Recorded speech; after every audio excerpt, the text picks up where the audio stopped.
Hey everybody, Jim Harris with LEO Radio, and we are here in Baltimore, Maryland for the FBI National Academy Conference, the annual training conference, once again here in Baltimore, Maryland. And with me, I have John Madden, the John Madden, not the one that you probably are thinking about, but retired chief out of Burr Ridge. John, thanks for being on LEO Radio. So tell us about the conference and your experience so far. I think these conferences are great, Jim. It's a chance to reconnect with all of the members of the FBINAA, and there's thousands of members here. And in being here with you and just talking about training and reconnecting with session mates and reconnecting with colleagues from Illinois, where I was employed, it's fantastic. So NA, when most people hear about what NA is, they automatically think of Narcotics Anonymous. We are not part of Narcotics Anonymous. FBINAA, National Academy, it's a group of leaders from around the world that have an opportunity to go to Quantico to take part in an amazing program. Can you give us a little bit about that? It's 10 weeks of the best training that the FBI hosts. And when I went, I was a police chief, and so I've been through training over the years, 30 years of training. When I went to the National Academy, the FBI National Academy, it was the best 10 weeks of training to me that I've ever had. It's the tops of the top. Aside from the training is the ability to connect with leaders all over the world. And I mean it, all over the world. There were 24 countries represented in our session. Jim and I went to the same session 265. In sitting and engaging with the leaders from foreign countries and sharing law enforcement, which you find out a lot of things are the same as far as managing and leading, but the challenges they have in other countries and then leaders from the United States. So, and we've got friendships. We've forged friendships. Absolutely. All over the United States. And the most important thing is when you graduate, you've got all those contacts that you could reach out to. I kept that book right in my left hand, in my left-hand drawer, and I used it many times. So one of the things you were talking about, aside from the actual training you get during those 10 weeks at National Academy, you were talking about the network. What, in your opinion, about that network is most important? Well, again, it's for those working in law enforcement, it's having those contacts, strength in numbers, and it doesn't just stop with your session. It keeps growing as the years go on. I've reached out, I've checked the directory, and I've talked to other leaders in other sessions. I've called them mostly from out of state, and when they hear you're NA graduate, a fellow graduate, it's, you get carte blanche help. It's so true. It's invaluable. It is. So a lot of the things about building that social network and building that professional network, it's not just about at work. It's also about attending events like this. It's continuing to foster those relationships. Yep. I found it very useful. Like we're part of the FBI National Academy unofficial page. Yes. So the unofficial Facebook page is where a lot of us can connect. Like I remember just recently I was going on a vacation. Now now that I'm talking about it, I'm going to do it again today. But I was going on a vacation and I simply put out, hey, listen, I'm going to this island. Is anybody going to be there? And sure enough, there was an FBINA guy saying, I'm there the same week. I had never met him before. Yep. And he met me at a pier bar down at that island, and instant friends. We had some cocktails. We were able to discuss some of the things between him and his agency, me and my agency at the time, and just bonded. It was over nothing, just over. It's a fraternity. It is. It really is. Yeah, it's definitely one of the strongest networks I've ever been in. Because I've been in college fraternities. I've been in associations for our profession, but never as strong as what this one is. And that's why it's so important to maintain that membership. Yes. So I know we were just talking recently about the challenges that are faced by this association and the chapters across the world. True. About people going to the academy, then they don't maintain their membership, and we're starting to see drops in numbers. You just talk about that. What's your opinion on that? Currently, I'm the president of the Illinois chapter, and we used to be one of the biggest chapters of all the sections. And our membership has dropped off. And I attended the Leadership Summit in March at Quantico. It was all the chapter leaders getting together, and that's a common occurrence throughout the United States, throughout all the chapters. So it's something that we're all working on. And yesterday at the opening ceremonies, we talked about membership and maintaining membership, and there's some meetings going on as we speak about what could we do to keep those former graduates involved after they retire too. But it's not only them, it's also graduates who graduate the National Academy, but they don't get involved in the FBINAA, which is our alumni association, which they're missing out big time. So I think that one of the biggest reasons, it's just my opinion, is that, like we were talking about the network and the strength of the network and building the bonds, I don't think this next generation understands, the current generation of leadership understands the importance of building that network. Correct. I just don't think they have that. You notice over the years that social gatherings, social associations has dropped off also. So it's, I'm going to work, I don't want to do stuff for work outside of work. Right. But they don't see, I think we're not connecting, and again, it's just my own personal opinion, we're not connecting how this can benefit you personally. Yes, it benefits you professionally, but how it also benefits you personally. If we can connect the personal to the association, I think we can make that connection. Like I was saying with the Caribbean island thing, like I'm currently, traveling the world, taking my son on all these trips to for college tours. Yeah. So I was just going to say that. Yeah. So when I'm going on these college tours, I was actually reaching out through that unofficial page. I'm going to this town. Give me good places to stay, so my family's safe. Give me good places to eat, that I know I'm going to be fed well and not have roaches in my food. So like little things like that. That's how it connects personally to them. Like, it's not just about what you can help professionally, but how we can help each other on a personal level. Yeah.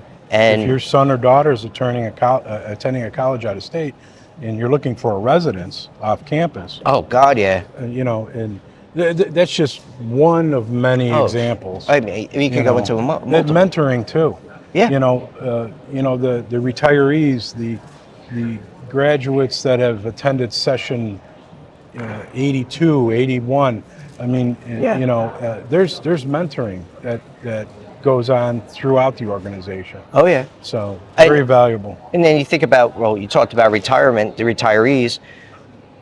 We're like sharks. We don't stop swimming. Right. So immediately when you retire, what do? We look for another job. Right. And if you're strong in our network and you have those contacts socially and professionally, it is a lot easier to get those jobs. Right.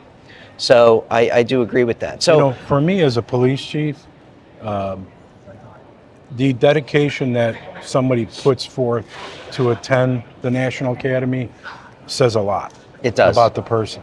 So, I know a lot of individuals have their thoughts ongoing. Absolutely. But there's a certain type of individual, and that characteristic and personality, that's what employers after retirement look for. Absolutely. So, FBI National Academy graduate means a lot. It does. During your employment as a law enforcement officer and after. So, it does. Big benefit. John, I want to thank you again for stopping in to LEO Radio. I'm going to transition you out because I see we have another guest that's going to be coming in. We do. One of the big things about the FBI National Academy Conference, the annual training conference, is not about the training. It's not all about the network. There's also a whole side, the exhibition center. And I want to introduce John. John, please give us some information about you, what you do, and the network outside our network. Sure, absolutely. So my name is John DeVoe. I'm a Director of Strategic Partnerships for the FBI National Academy Associates National Office. And just like you said, the only thing I would maybe tweak in your statement is that it's still a network, right? So we are blessed at the national level to have 68 partners. We actually have 56 strategic alliance partners and 12 academic alliance partners. And these are partners who we have vetted and we believe have the same core values that the National Academy Associates has, right? The knowledge, courage, integrity. And our mission with our partners is to ensure that we're delivering state-of-the-art training, products, and services to the membership. And the membership now, as we know, is not just active law enforcement, but also retired law enforcement, all facets, right? So people have retired and they go into positions with strategic alliance partners who may be selling wares, or they may be, offering trainings, or they go into private sector industry, which are still utilizing things like training, things like the products that we offer. So the network that we continue, even after the active law enforcement and after the networking sessions, is inclusive of our alliance partners, right? With 68 partners, when you start to expand out the number of folks we have here and the number of National Academy graduates like yourself who have invested back into the association, that network is just as tight as the active network that we experience in law enforcement. Absolutely. And I was just talking to John about continuing on in that network and how the membership challenges we are faced with right now, and what are some of the things that you, with your position, can help with trying to attract members to stay Sure, part of the and stay association? engaged. Yeah, so it's funny you mentioned that, because currently upstairs I just stepped out of our Life After Law Enforcement seminar that's going on. That is a panel of graduates and one non-graduate who are all talking about the value of staying engaged, right? Because Paul Butler said it best. He said it's not being an FBINA graduate that's going to get you anywhere. It's being invested and engaged in the organization.